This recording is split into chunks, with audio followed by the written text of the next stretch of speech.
भाई चलो आज एक छोटा सा गिव अवे हो जाए। सच बताऊं तो मैं काफी टाइम से सोच रहा था कि गिव अवे करूं, लेकिन उस वक्त पैसे नहीं थे। अब जब थोड़े पैसे आ गए हैं तो सोचा क्यों ना आप लोगों के साथ खुशियां बांटी जाए। तो इस वीडियो में गिव अवे पूरी तरह लाइक्स पर डिपेंड करेगा। जितने लाइक्स उतना ही गिव अवे। अगर मान लो 10,000 लाइक्स हो गए तो सीधा 20,000 का गिव अवे करूंगा। ये रहेगा बोनस। बाकी 1 लाइक पे 1 रुपया गिव अवे। हाँ पता है थोड़ा मुश्किल है, लेकिन अगर हो गया ना तो समझो चांदी ही चांदी। लेकिन गिव अवे होगा जरूर। जितने लाइक्स आएंगे उतना गिव अवे तय है।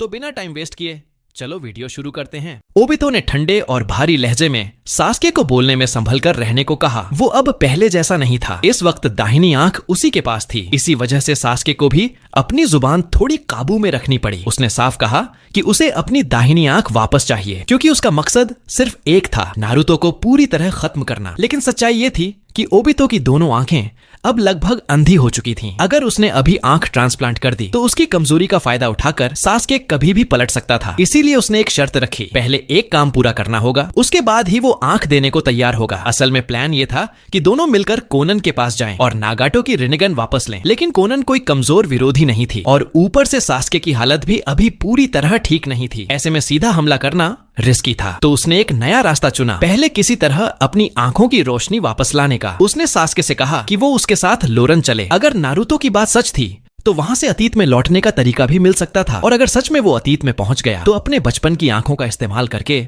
वो इटर्नल मंजेकियो शेरिंगन हासिल कर सकता था। दोनों साथ मिलकर लोरन के खंडहरों तक पहुंचे और वहां उस ड्रैगन वैन को ढूंढ निकाला जिसे कभी मिनातो ने सील किया था। जैसे ही सील टूटी, बैंगनी रोशनी ने दोनों को पूरी तरह निगल लिया। जब आंख खुली तो वो 20 साल पुराने लोरन में खड़े थे। आसपास का नजारा पूरी तरह बदल चुका था। इतनी बड़ी चीजें देख चुके ओबितो के लिए भी ये पल हैरान करने वाला था। तभी उन्होंने महसूस किया कोई बहुत तेजी से उनकी तरफ आ रहा है। ओबितो की भौहें सिकुड़ गईं। इतनी जल्दी हमारी मौजूदगी पकड़ ली गई। जब सास्के ने शरिंगन से देखा तो उसे समझ आया कि पूरा इलाका एक खास बैरियर से ढका हुआ है, कुछ वैसा ही जैसा कभी पेन और गॉड ट्री के आसपास था। बिना एक पल गंवाए ओबितो उसे लेकर कमुई डिमेंशन में छिप गया। कुछ ही देर में उस जमीन की मालकिन सामने आ चुकी थी, सारा। अब वो ड्रैगन वेन की जिंचुरी की बन चुकी थी। गायब हुई चक्रा में वो साफ पहचान सकती थी कि उनमें से एक ओबितो का था, लेकिन पहले वाले से कहीं ज्यादा ठंडा और डरावना। इसके बाद दोनों विंड कंट्री के रेगिस्तान में दोबारा प्रकट हुए। सास्के ने पूछा, अब आगे क्या? ओबितो का पहला टारगेट साफ था, इस टाइमलाइन में मौजूद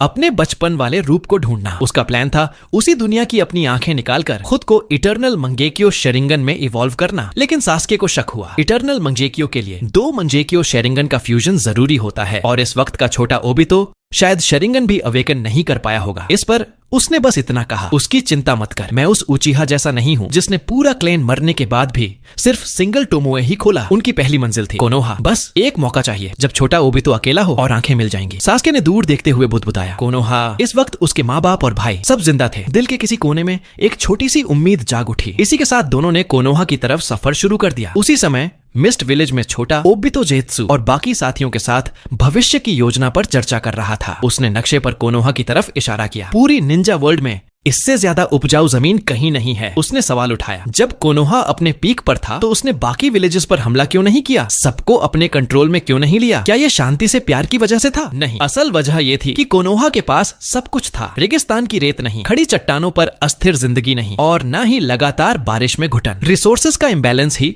बड़े युद्धों की असली जड़ होता है। अगर हर विलेज की हालत कोनोहा जैसी कर दी जाए तो शांति खुद ब खुद आ जाएगी। इतना कहते हुए ओबितो ने कमुई डिमेंशन से एक चाक्रा एनर्जी कन्वर्टर निकाला और कहा, यही है शांति का असली राज। मादारा ने ओबितो के हाथ में पकड़ी मशीन पर एक नजर डाली और ज्यादा गंभीरता नहीं दिखाई। तो यही है तुम्हारा शांति लाने का तरीका? छोटे ओबितो ने हल्की मुस्कान के साथ कहा, ये मशीन जितनी दिखती है उससे कहीं ज्यादा खास है। ये चाक्रा को अलग अलग नेचर, विंड, फायर, लाइटनिंग जैसी एनर्जीज में कन्वर्ट कर सकती है, जिससे इंसानों की जिंदगी बेहद आसान हो सकती है। उसने बताया कि ये टेक्नोलॉजी लोरन से आई है। वहीं इसी मशीन की मदद से ड्रैगन वेन की ताकत लेकर रेगिस्तान के बीच एक विशाल शहर खड़ा किया गया था। अब अगर ड्रैगन वेन की जगह 10 टेल्स की शक्ति इस्तेमाल की जाए तो शायद निंजा वर्ल्ड के छोटे बड़े सभी गांव कोनोहा जैसी उपजाऊ जमीन पा सकें। अगर ऐसा हो गया तो दुनिया में झगड़े अपने आप कम हो जाएंगे, लोगों की जिंदगी खुशहाल हो जाएगी। एक तरह से ये लो बजट इन्फिनिट त्सुकुयोमी जैसा होगा। कुछ पल के लिए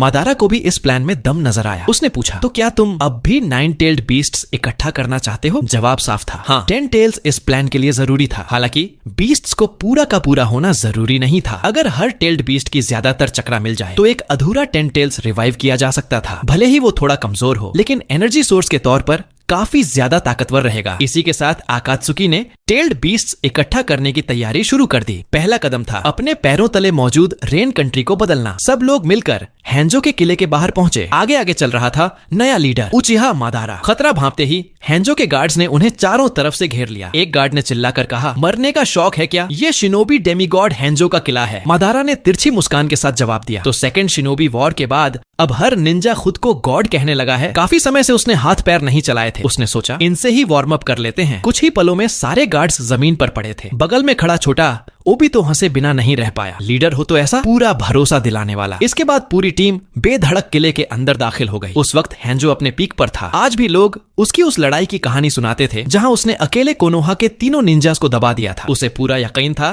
कि इस दौर में उससे ऊपर कोई मौजूद नहीं है। लेकिन जैसे ही उसकी नजर आकात्सुकी के लीडर पर पड़ी, उसके शरीर से निकलती किलिंग इंटेंट इतनी भयानक थी कि सेकंड शिनोबी वॉर देख चुके हैंजो को भी सिहरन हो गई। काम आसान रखने के लिए मादारा ने मास्क पहन रखा था। हैंजो ने कहा, बात करनी है तो मास्क उतारो। लेकिन कमजोरों की शर्तों को वो अहमियत नहीं देता था। आने से पहले हैंजो को लगा था कि आकात्सुकी कोई मामूली संगठन होगा, लेकिन सामने जो ताकत खड़ी थी वो उसकी उम्मीदों से कहीं ज्यादा थी। फिर भी उसने चेतावनी दी, याद रखो कोनोहा के तीनों निंजास भी मेरे सामने हार चुके हैं। इतना कहते ही उसने तेजी से हैंड सील्स बनाए और एक्सप्लोसिव फ्लेम फॉर्मेशन एक्टिवेट कर दिया। जमीन के नीचे छिपे एक्सप्लोसिव टैग्स एक एक कर फट पड़े और मादारा को चारों तरफ से घेर लिया। जब धुआं छटा तो वो स्केलेटन फॉर्म सुसानु के अंदर बिल्कुल सुरक्षित खड़ा था। सुसानु के विशाल हाथ ने सीधे हैंजो की तरफ झपट्टा मारा। हैरान होकर उसने वाटर बॉडी फ्लिकर से खुद को बचाया। ये देखकर मादारा ने ठंडी हंसी हंसी। बेहद भद्दा डांस। एक ब्रूटल चार्ज में उसने सामने वाले को पकड़ लिया। वहां मौजूद लोगों में सिर्फ ओबितो और नागाटो उसकी मूवमेंट को साफ देख पाए थे। मादारा ने सख्त लहजे में पूछा, क्या तुम भी डांस करना चाहते हो? तभी याहिको आगे आया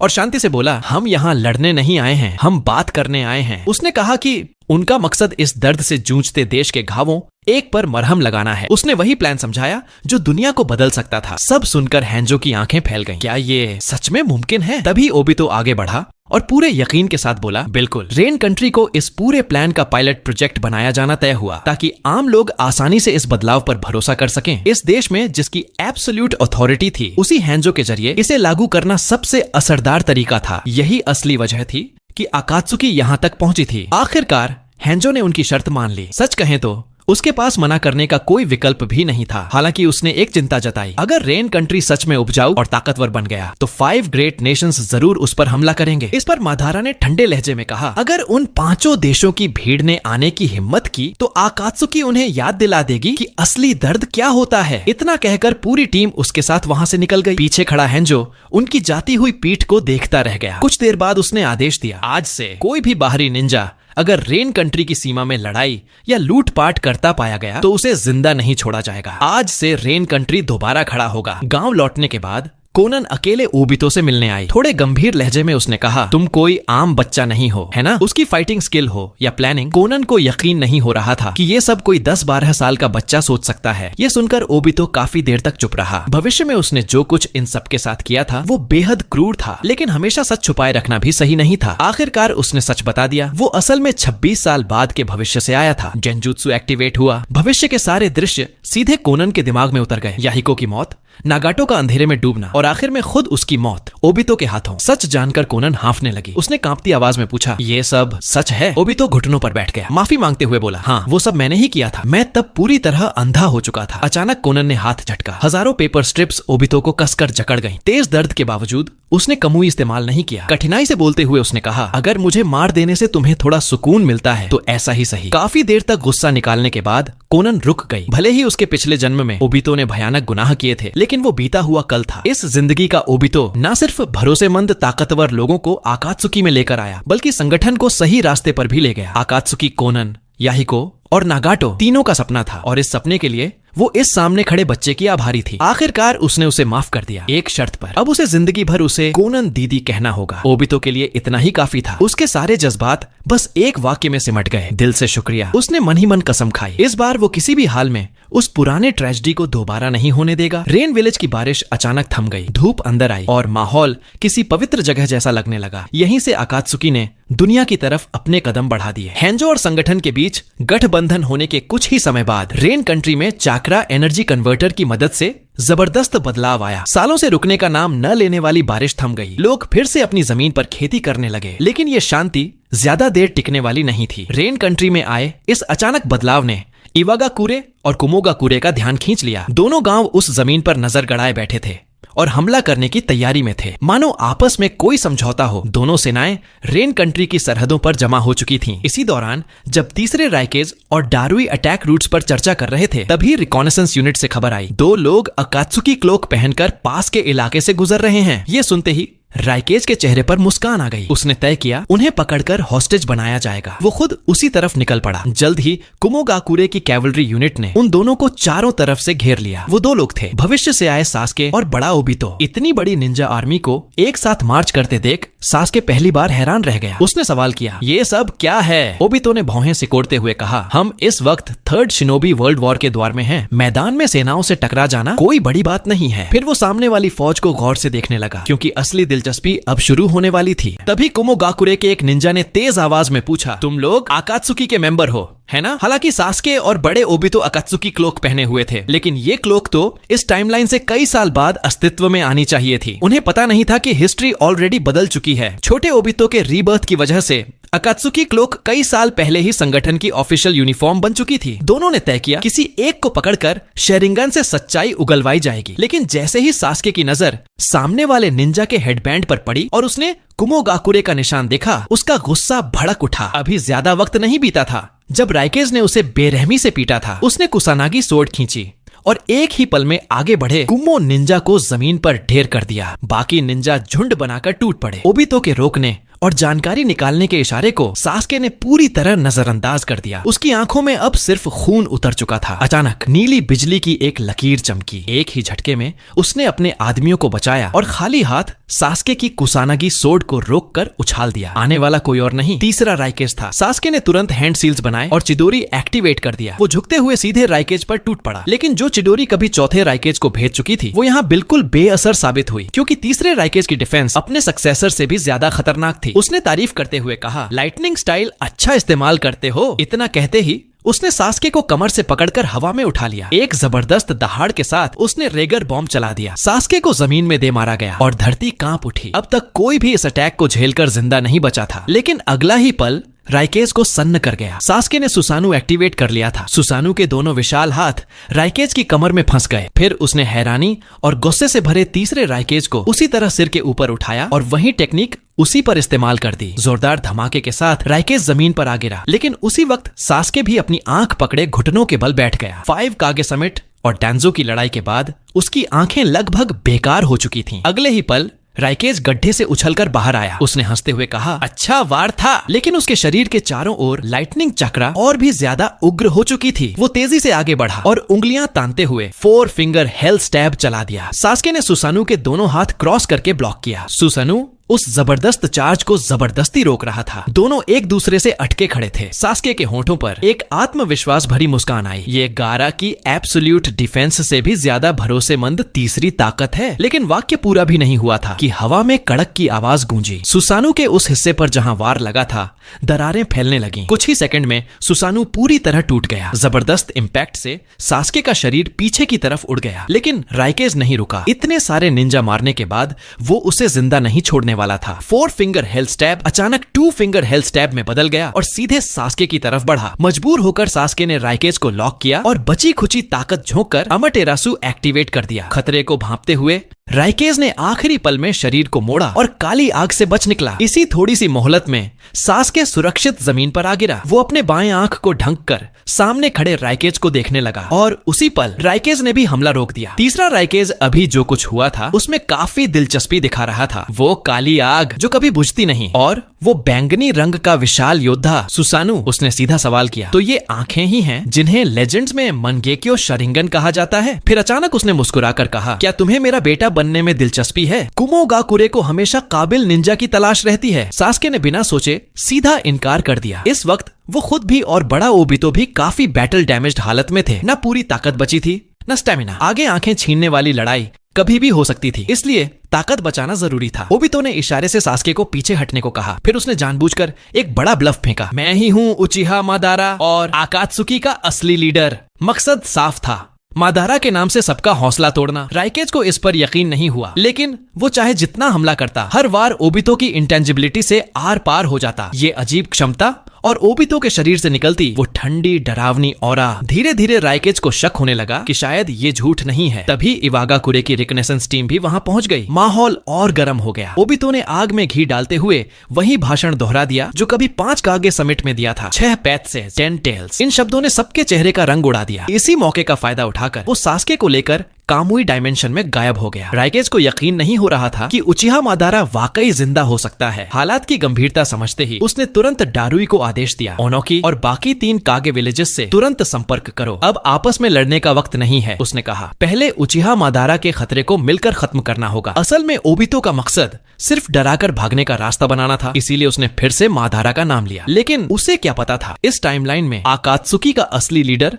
वाकई उचिहा मादारा ही था। बड़े ओबितो की इस हरकत ने पूरे संगठन को सीधे गहरे गड्ढे में धकेल दिया। अब आकात्सुकी 5 ग्रेट नेशंस का सीधा निशाना बन चुकी थी। सारे बड़े देश उन्हें खत्म करने के लिए एकजुट होने लगे। कुछ समय बाद सास्के और बड़ा ओबितो एक सुरक्षित जगह पर पहुंचे। आने वाले तूफान को देखते हुए ओबितो ने रिस्क लेने का फैसला किया। पहले सास्के की दाहिनी आंख ट्रांसप्लांट करनी होगी। जल्द ही ऑपरेशन सफलतापूर्वक पूरा हो गया। कुछ ही दिनों में सास्के इटर्नल मनगेक्यो शरिंगन जागृत कर सकेगा। उधर कुमोगाकुरे ने यह खबर सारे निंजा विलेजेस में फैला दी। उचिहा मादारा जिंदा है। तीसरे राइकेज ने सबसे अपील की, पुरानी दुश्मनियां भूलकर एक साथ खड़े होने की। दुश्मन अब अंदरूनी नहीं, बाहर था। आकात्सुकी और उसका लीडर। कोनोहा के कार्यालय में तीसरा होकागे गहरी चिंता में डूबा हुआ था। मादारा और कोनोहा की दुश्मनी सबसे पुरानी और गहरी थी। अगर वो सच में लौट आया था तो बदला लेने जरूर आएगा। काफी सोच विचार के बाद हिरुजेन ने कुमोगाकुरे का प्रस्ताव स्वीकार कर लिया। दूसरी तरफ ओनोकी भी चैन से नहीं सो पा रहा था। मादारा ने उसके मन पर बहुत गहरा डर छोड़ रखा था। आखिरकार उसने भी साथ देने का फैसला किया। सुनागाकुरे ने भी वही रास्ता चुना। सिर्फ किरिगाकुरे अब भी चुप बैठा रहा, क्योंकि मिस्ट विलेज पहले ही ओबितो के कंट्रोल में जा चुका था। इसी दौरान